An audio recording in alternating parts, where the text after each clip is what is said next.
29. Resolution number 29, your worship, moved by myself and seconded by Councillor Rayner. That Council of the City of Kenora supports the Northwestern Ontario Municipal Association, NOMA, in obtaining further information from member municipalities regarding 3 points brought forth from the Kenora Environmental Advisory Committee. That number 1, NOMA to seek broad-based community input, and 2, NOMA to adopt the use of positional neutrality of language, and number 3, NOMA to revisit constituents' post-election positions, and further that information from member municipalities be added to NOMA's proposed presentation package to be submitted to the National Energy Board, with NOMA being named as the intervener, and further that the City of Kenora contact the City of Winnipeg to ensure a shared concern regarding fresh water is represented during the hearing process. And your worship, I'd like to speak to that, but I think Councillor McMillan has an amendment to introduce first, and then perhaps we can speak to that. I'm not sure whether that would be the process. That's just the amendment, or? Yes. The amendment first. No, And then not the amendment, yes, the amendment will have to be passed first, so he'll have to introduce his amendment. So if you want to introduce Your worship, moved by myself, seconded by Councillor Rayner, that motion number 29 on today's agenda be hereby amended by adding to the resolution that the City of Kenora facilitates community consultation so that the citizens can express their views, both pro and con, and that this information be submitted as part of the City of Kenora's submission to NOMA. And further, that the City of Kenora contacts the City of Winnipeg to express their concerns regarding any potential impact to the Lake of the Woods watershed, and further, that the City of Kenora shares with Shoal Lake First Nations all information collected through the consultation process, and further, that the City of Kenora on its own and apart requests to submit a letter of comment, and further, that a copy of this resolution is forwarded to NOMA, its Member of Parliament, member of the Provincial Legislature, neighboring First Nations, and Grand Council Treaty 3. And may I speak to the amendment? You were sure. It's my intent in introducing and requesting support of this amendment to provide an opportunity for the community to voice their comments, either as proponents or opponents. This approach does address and support one of the main points contained within the resolution, namely NOMA to seek broad-based community input. Should NOMA be granted intervener status, once the information is gathered by the city, it can be provided to NOMA as part of the overall presentation, and the city may also request to present it at the hearings. And your worship, one of the main tenets in the original resolution, which basically I support a lot of the content of the original resolution, is that there is a need to get community input and to an assurance that there's community involvement. This can be done by NOMA as they set out, or it can be undertaken by an independent entity under the direction of the city. And I mention that only by the fact that I recognize the city resources are at their max at this point, and if this resolution were to be accepted, it would be necessary to identify an allocation where a resource could be brought in to undertake this. Because I recognize again our staff are at a max at this time of year with a number of other things going on, and then some of the other areas that are required within this consultation. So I submit this amendment for consideration. Thank you. Yeah, so I just wanted to make some brief comments about the NOMA resolution and in support of the pipeline with specific conditions as brought forward at the last fall meeting. I can't quite recall when the meeting was, but my concern is that NOMA is made up of 28 member communities. 37. Really? Well, that's interesting. So the Trans-Canada pipeline, the EE conversion, is only going to pass through a few of those communities. I'm thinking like 7 or 8. No. From Kenora to Thunder Bay, is that northwestern Ontario? I've asked these questions of NOMA and I've had no response, so I'm just making them up as I go along, and you can correct me. But I think it follows a Trans-Canada highway for the most part. So the communities that will be affected, like Kenora, Thunder Bay, there'll be Vermilion Bay, Dryden, and a few of those communities. So my concern is that NOMA has brought forward this resolution that doesn't affect the vast majority of their communities, but does affect, in a significant way, communities like Kenora and Thunder Bay. When the resolution was passed, I know that Councillor McMillan from Kenora spoke against it. Mayor Keith Hobbs from Thunder Bay spoke against it. I didn't support it because I thought that the communities that would be most impacted by that should have the opportunity to, number one, look at the resolution, add to it, and say yay or nay. So I think that that discussion, that discourse was taken out of the communities that will be mostly affected. So when NOMA pushed that resolution forward, they did that based on the fact that they said that railway traffic of that product is less safe than pipeline. Well, that may or may not be true, but what happens is those communities that have rail lines through them, say Sulakau, for instance, that has CN running through them, if they actually believe that that product there will be less of it going through by rail through their communities and be safe for their communities, of course they're going to support the pipeline running through the communities like Thunder Bay and Kenora, because they believe that their communities will be safer. And in Kenora's situation, like we're going to have two potentially unsafe ways of pushing that product through our community. And I really think we need to be thinking about that. The other thing is that the new report from the International Lake of the Woods Basin Water Quality Plan of Study covering the Rainy Lake of the Woods watershed, in the report, they talk about probably at least 10 to 15 times about how rail and pipeline spills will impact on the basin. And a quote right from that report, and we've been very involved in it, is the Lake of the Woods watershed and the basin. And I think we need to recognize that, and as they state, both rail and pipeline transport are subject to large releases of chemicals in the event of derailment or pipeline failures. In recent years, a number of such derailments and pipeline failures have resulted in large releases of petroleum in several locations in Canada and the U.S. basin. And basin residents are concerned that such disasters near waterways in the Lake of the Woods basin would damage ecosystem services, including contamination of drinking water supplies with toxic chemicals. I mean, I think that we, like Thunder Bay, our natural resource now is the Lake of the Woods. And however we do it and be involved in this through our environmental committee, we need to recognize that communities like Thunder Bay and Kenora are at risk here. And we need to be outlining the safety precautions that best protect our community. So maybe it's something like, even when they go through a community like Kenora where the watersheds are, is maybe that 40-year-old pipeline, before they start pushing a product through there that was never designed to transport, maybe that has to be a whole new pipeline going through there. So I really think that Kenora can't take this lightly, and we have to be more involved. And that, no disrespect to you, Mayor Dave, as president of NOMA and for the good work that they do, but I think that Kenora and communities like Thunder Bay are in a different situation to the other 37 members that belong to NOMA, and we need to speak for ourselves in this issue.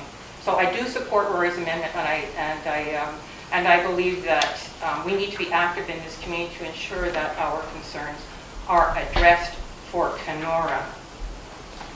Okay, to answer some of the, I'm not opposed to the amendment. I mean, it doesn't matter. Everybody has the right to put it. You don't even need the amendment. You still have the right to put in your input. Every community, every member.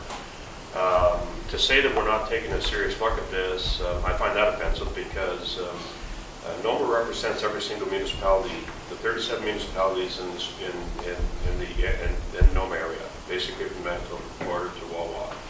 And whether you're directly on the line of that pipeline or not on the line of that pipeline, we still represent you, and that you still have a vested interest, because if you're on it like we are, and we're very concerned about the water, I'm just as concerned about the water as you or anybody else is, Councillor Smith. And that's why we're going to be part of this process, because the world's run by those who show up. So if you show up and you're part of the process, you can make the changes. The pipe that's in the ground is not going to just put oil in it before the pig runs through. And if you looked at some of the stuff that they have to do to go through to test these pipes and that, I mean, there's going to be literally thousands of people doing submissions to whatever intervener status across the country when it comes to the pipeline.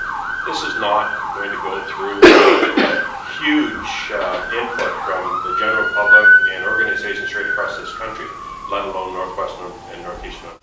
With the PHNOM, with NOAC, with Common Voice Northwest on this project. And it's not, we come out in support of the project overall as definitely the safest way to transport oil, and oil is going to be transported unless we find a change. When you talk about the municipalities, and I do have a breakdown here of the municipalities that have rail and the ones that have the pipeline, but there's some mistakes here because Deer Falls is put in, they have a pipeline. No, we're not talking about natural gas lines throughout your community, we're talking about the pipeline. So we're going to have to get this changed. There's also an economic input. Yeah, to get natural gas, yeah. So, and we were looking more for the oil, but municipalities responded they had a gas line or a pipeline going through, not realizing it was the oil they were concerned about. But every single one of these municipalities in an economic standpoint also within our region has something to do with it. Because the other side, it does mean jobs, it does mean industry, it does mean opportunities for a lot of communities. As us being there, and from some of the first meetings we had with TransCanada, was basically, if you want, statistically pipelines are the safest, statistically TransCanada has one of the safest records of pipeline companies in North America. There is no comparison in statistics between pipelines, and there's literally hundreds of thousands of miles of pipeline running through this country. Statistically, it's by far the safest route. If you want it to be even safer and never have a mistake like happened down in the States when somebody overrode a computer system and said there can't be a leak, then it's imperative that NOMA, PHNOM, NOAC, and Common Voice Northwest and everybody else has their input to make sure that that doesn't happen, to make sure that the shutoff valves are on every water crossing, significant water crossing. Part of our intervening process, and that comes through Common Voice Northwest, is to explain in TransCanada or the Ontario Energy Board what is a significant water crossing. So we know that we're talking about the same thing. We could turn around in 6 months from now and say, no, we're opposed to this because your definition of a significant water crossing and our definition of a significant water crossing are two different things. So, I mean, NOMA is just as sincere about this being done right, if not more sincere than you or anybody else is. It's a matter of being there and being part of the process and making sure that it is done right. And that was the intent from the beginning of this. The other thing is the OEB is also, there's going to be hearings going on whether we have meetings in Kenora. There's an Ontario Energy Board is having hearings here, I believe, in January the 13th. These things are going to continue to go on, and my concern is duplication of things like that that are really not going to make any difference, but getting good positive input and holding not only the TransCanada pipeline, but the government of Canada holding their feet to the fire to make sure that these shut-off valves and these water crossings are done right, that we don't ever have. And one of the other things that we explained, and I think I've explained this before, is that we do not want lists left up to human error. When you put that thing in, and when that conversion is done, and a lot of them pipes will have to be changed in certain areas once they're tested. Once this is done, we don't want human error to have an impact. We want, and we stated in one of the meetings we had, if that computer says you shut it down, this monitoring thing says you shut it down. And then you isolate it and make sure that there was no leak, which is the one that happened in the Enbridge line in the States. Because that was human error. And we want to make sure that that doesn't happen. So we have the exact same interest at NOMA. I'm the mayor of Kenora, I'm the president of NOMA. And obviously, my number one interest is my community. Because that water's our bread and butter. And so I'm going to make sure, and everybody, every individual in this room can write a letter and into a submission. I mean, that isn't, it's not, you don't have to apply for intervenor status to do that. You're all allowed to do that. And I'm sure there will be thousands, if not tens of thousands of them across the country in that happening. Councilor Rusin. We're dealing with the Trans-Canada Pipeline Energy East. That's what our resolution deals with, right? Okay. The federal government, under the Energy Act of Canada, are the governing body responsible for whatever happens with the transporting of energy in Canada. From what I understand, the federal government and the Trans-Canada Pipeline have been under discussions dealing with objections from almost every part of the country that line will cross. And they've identified the major concerns, and we're talking about substantial waterways, or significant waterways, and a lot of other things. They broke it down basically into 10 major questions. And Minister Gregford put it very, very clear in his interview on BNN last Friday. And that his complete interview is available through bnn.com. They have addressed all of the concerns and have established some significant financial responsibilities for Trans-Canada Pipeline to comply with if in fact there is a leak or damage or whatever to waterways or communities or various other things. Subsequent to that, the Ontario government and Kathleen Wynn's exact words have applied for intervenor status. So now we have the federal government who've already done their job. And by the way, I believe if I read Mr. Rickford, Minister Rickford correctly, someone actually has read it, the 30,000-page document. And now our provincial government is applying for intervenor status. It already has, and has been granted apparently intervenor status, so we can check that out. NOMA, FNOM, and really, they're all dealing with the same questions and the same concerns. And for the city of Kenora to apply for intervenor status, I don't know who was really on council or on city staff who's read the documents and various other things. But if we wanted to send somebody, there's somebody in this room that I would recommend, and I don't know if I could do that, Rory, without first asking approval. But if it's a concern to the citizens of Kenora to have representation, even though I believe our concerns are similar to all the other concerns that have already been addressed according to Minister Rickford, in the proposal or project proposal that's been submitted to the government, then we just need somebody to go there. And there's somebody in this room, and I think there are 3 other people, if we wanted to save money, and I know one person is very well versed in this, that we could send to wherever they allow us to go and intervene and present our case, and we can save the city a lot of money by not hiring a complete engineer's report or environmentalist, but it would express our concerns. And I believe we have a committee already, Rory? Is it our environmental committee? Yeah, so that's my 2 cents. I just don't want, somewhere along the line, to have to take people's information at face value. And after I heard Minister Rickford on BNN in his interview, I figured that what was said in that interview and what the federal government has committed the Trans-Canada Pipeline to abide by, significant fines, cleanup, limit, basically unlimited in the millions of dollars.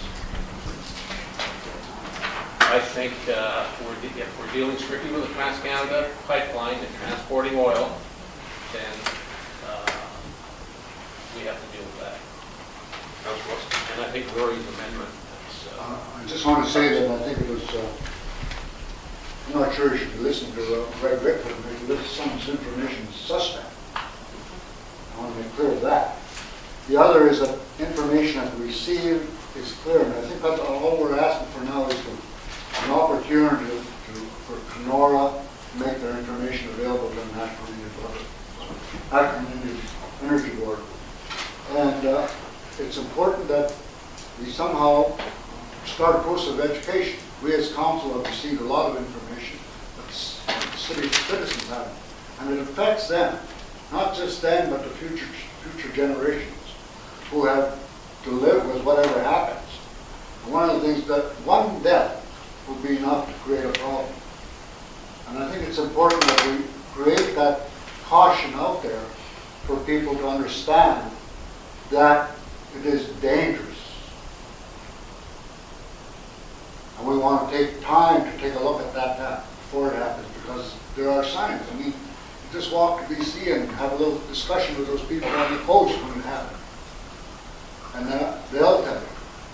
Because when it affects your life, and it affects your livelihood, and affects all that it is with you, then.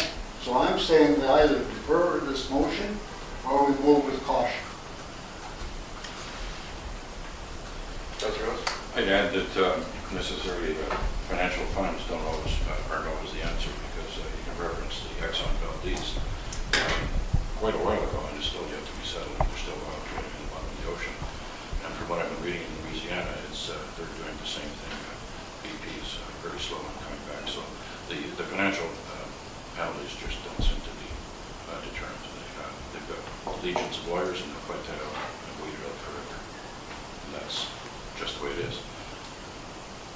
Councillor Smith? And further to Councillor Collins' comments and Councillor Moore, TransCanada says they have like an 98% safety record, and that's all well and good.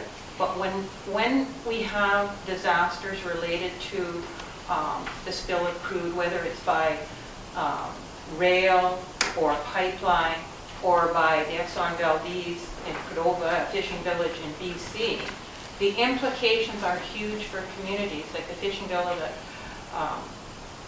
that Councillor Goss just referenced. That was 25 years ago, and that destroyed that village of Cordova. The mayor of that community actually committed suicide, and several residents committed suicide because they started out with a $5 million settlement that ended up in $250,000 to fight. So it ruins communities. The pipeline spill in the Kalamazoo River in Michigan, well, some of the homes along that river have been expropriated and bought out because those people will never be allowed to go back to their homes. But they never got fair market value for them. So like it impacts the communities, and you just have to look at last year for Lac Megantic. It destroyed that community, killed 47 people, one spill. So you can say that the disasters are few, but when they do happen, they have huge consequences for the community. And we go back to NOMA's resolution saying that many of the communities believe that the pipeline or the rail transport of that product will decrease. Well, if as they talk of increasing production like 5 times over 15 years, that rail traffic is not going to decrease. So we're going to have that, and I'm concerned about that because product shipping through our communities. So although the disasters and the accidents may be few, they destroy communities, and I think in Kenora, we have to be very cognizant of that. Okay, I'll sum this up. I'll just answer that, and I'll correct that one more time, Councillor Smith. NOMA did not say it's going to reduce the rail traffic. What NOMA said is if you don't put it through a pipeline, then your rail cars, and I wish I had that slide that they did at the AMO presentation last year, they're stacked on top of each other. You would have CN and CP going steady, who have nowhere near the safety record that pipelines have, and that rail cars would quadruple 10 times to try and move that amount of oil. So it's the balancing act, and you're right, these disasters that have happened all the way back to Exxon Valdez, the one I think we all remember. And I hope we've learned something from them. We're not going to quit burning oil tomorrow. I'm a realist. Here's the real. Oil is going to move one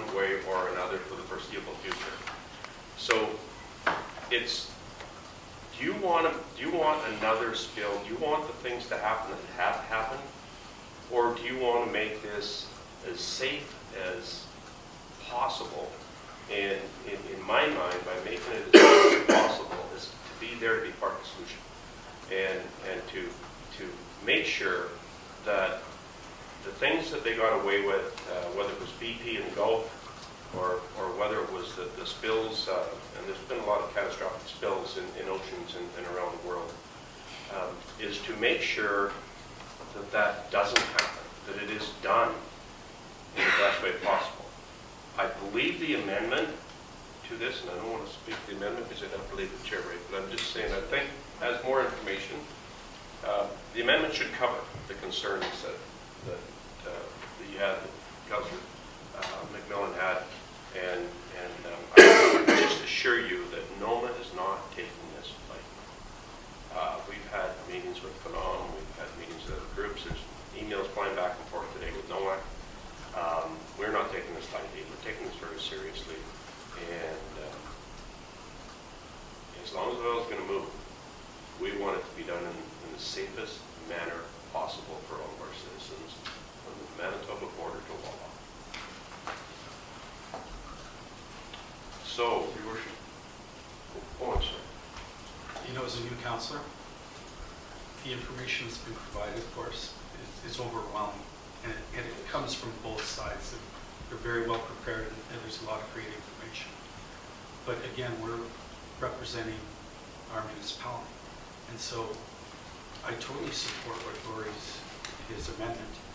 And my only concern or question would be, you went through everything, and then there was a comment regarding funding.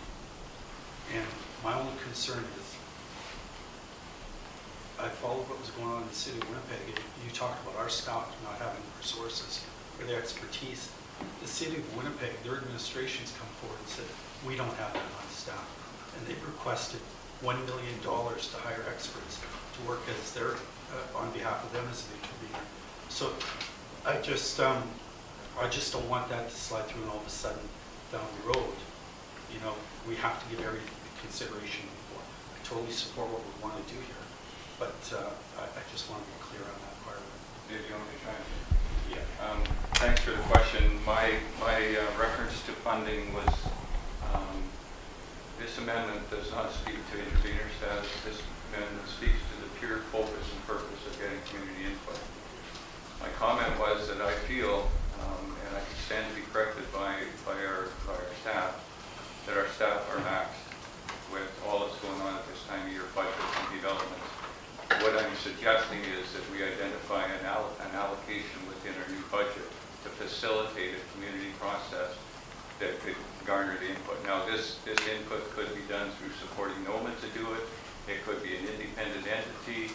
The methodology could be worked out to ensure that we have that input. And I think that, just one more comment or add to it, a prime example of that is the dialogue that's taking place around the council table, and I'm sure, in fairness to our citizens and our staff and our managers, there's a variety of opinions too.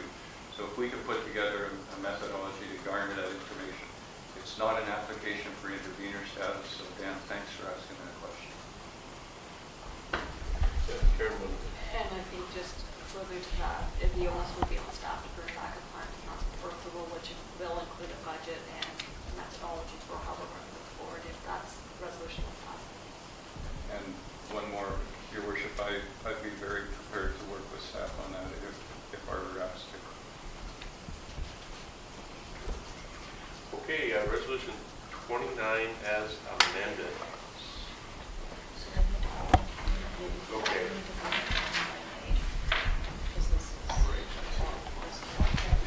29A, the amendment. All in favor of the amendment?